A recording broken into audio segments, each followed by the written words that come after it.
Hej og velkommen til biologi.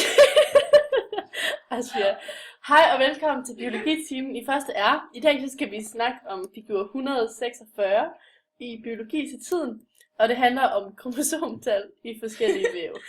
Ja, og et almindeligt menneske har 46 kromosomer, hvor 44 af dem kalder man autosomer, og de resterende 2, det er kønskromosomer.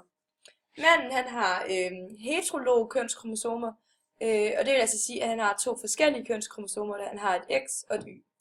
Kvindens kønskromosomer, de kaldes homolog, som så betyder, at de er ens, da kvinden hun har 2 X-kønskromosomer. Ja, og det der så sker, når manden og kvinden har samleje, det er, at de her kromosomtal, de bliver halveret.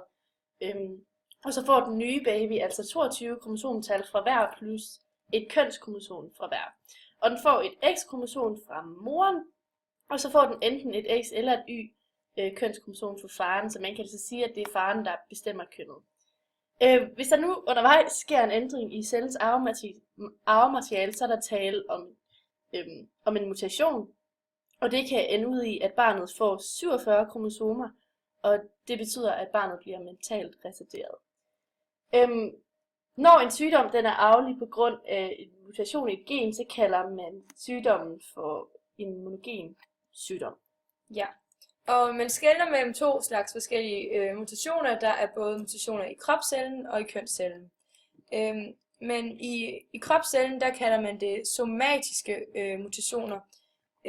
Og forskellen på mutationer i kropscellen og i kønscellen, det er, at det kun er i kønscellen, at mutationen er arvelig.